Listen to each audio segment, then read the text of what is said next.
Thank you very much, Rowan. It's a pleasure to be here. I think I met Sean slightly later than Rowan did, but it's fantastic to have the opportunity to talk to you all. I'm going to pick up from where Rowan left off and talk to you a little bit about a practical implementation of how we use insurance to build resilience and how we're trying to drive change from reacting to disasters to managing risk. So the examples from Africa. I'm the CEO of the insurance company that's part of the African risk capacity, but the actual agency is a African Union specialized agency. It's been in existence for 4 years now, and what we're trying to do is bring 3 elements together, which, if you can bring them all together and all pushing in the same direction, we think provides the potential to really change the landscape of how humanitarian response can be enacted. So we do early warning and risk assessment. So that's a critical piece. That's the science, the quantification that Rowan mentioned. Includes early warning in our case, so knowing about things in advance. Assessing risk. One of the great things that the insurance industry does is it puts a price on risk. It quantifies it, and it enables you to recognize that there's a liability there that you need to manage, in whatever context that is. We do contingency planning. This is the preparedness piece. We help countries, our member countries, to build contingency plans. We actually demand it. We don't just ask them to do it, we demand it.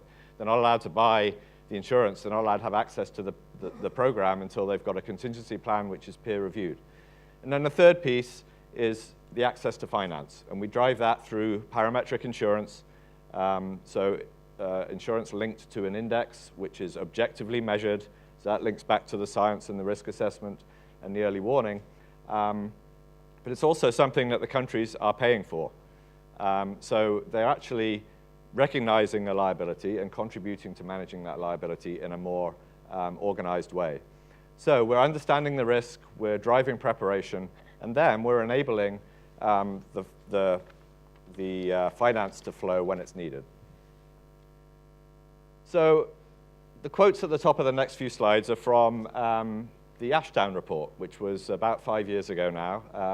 It happened to coincide with when most of the main concepts of ARC were put together, and also when I got involved in ARC as well. So, and rereading that 5 years on, it struck me that there were 4 of the 7 key messages which really fitted nicely into what I'm trying to say. So the first one was science, was the recognition that science, anticipatory approach, both to prepare for and to forecast, but also to drive response as well.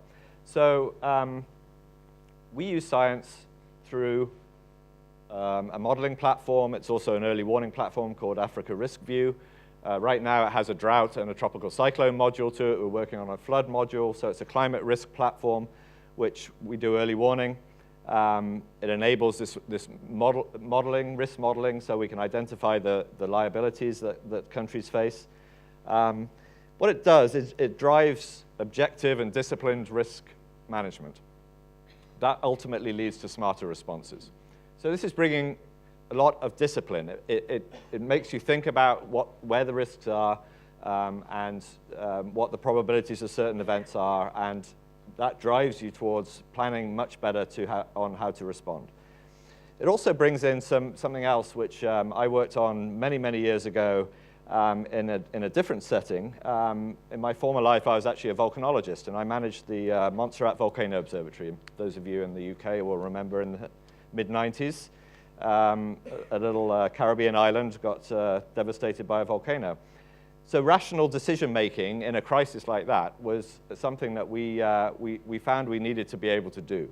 There was a lot of different information coming, so bringing that all into a rational framework was really important, and I think that's one of the other things that we're able to do with bringing science to bear. One of the other things that the Ashdown report picked up on was innovation, and we're here talking about innovation. That's what we're all about. So what's the ARC innovation? I think it's building an infrastructure that we can capture the benefits of early response action. That's the key. The benefits of early response, you all know them. We did some cost-benefit analysis specifically on ARC, and we think that a dollar spent on ARC through the entire program is equivalent to about $4.4. This was done by independent economists. That value includes not only the financing bit, but also the value of early response. So with parametric insurance, as soon as if we take drought, for example, as soon as the growing season is finished, we run the model and we get an idea of, we get an actual payout amount for the insurance. It's not what happens on the ground that triggers that insurance payout, it's what that model says based on the rainfall. That means we can pay out very, very quickly.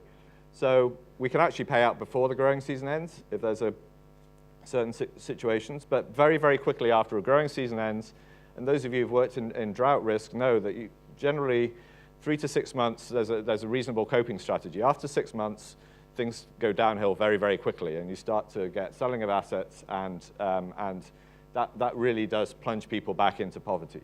So what we're trying to capture is that window of early action, which can really drive this huge efficiency in stopping people from selling their own assets. And the way we facilitate that is through this financial flows through insurance.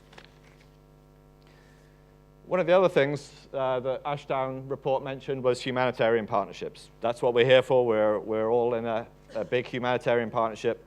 But ARC is bringing some interesting actors together. We're bringing the African governments themselves.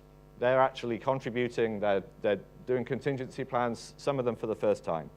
They're paying premiums to cover some of their liabilities. In almost every case, that's a first. We're also bringing the private markets in. Rowan mentioned that a little bit, but we're bringing the private markets in where they are the most efficient way of holding on to risk. And right now, they are incredibly efficient at holding risk. So that's a real value.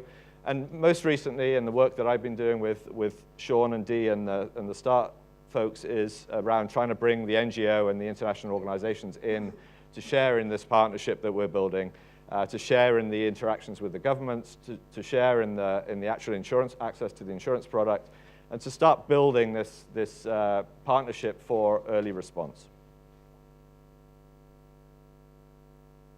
The other thing that I should mention, the partnership, we have individual African countries, but we also have the African Union and the partnership that brings across all of the countries of the African Union. And one of the interesting things about insurance is that it's cheaper for everybody if you join it all together. And Rowan was mentioning that the international reinsurance industry was born out of the identification that if the whole of Boston burned, then the insurance industry in Boston would go down the tubes. So diversifying that risk across Africa is another huge benefit that we can bring by bringing these actors together. There's also peer learning. There's also interaction in the contingency planning. There's a peer review process in the contingency planning. So it's a very exciting way of generating these partnerships, even within the African Union countries. The last one is creation of resilience. I think resilience, probably every speaker is going to mention resilience. I think in 2011 it wasn't quite such a buzzword as it is now. But we all know what that means. We're trying to build the individual capacity, the community capacity, ultimately also the state capacity and the global capacity to better cope with risks.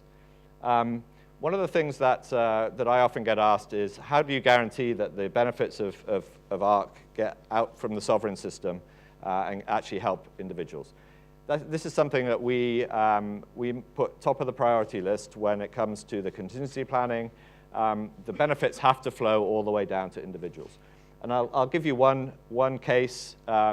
We made payouts to Mauritania, Niger, and Senegal at the end of 2014. And in Mauritania, in our post-payout evaluations, 40% of people in Mauritania who were questioned, who had gotten support through this ARC financing, had said that had stopped them from migrating to urban areas. So that's really tangible that it's reaching the people before they have to take actions which are effectively irreversible. So just to wrap up, what we're trying to do is move from ex-post disaster response to to ex-ante risk management. It's much more efficient. It builds resilience, and the final outcomes are I think, potentially a substantial change to the way that we do humanitarian aid. Thank you.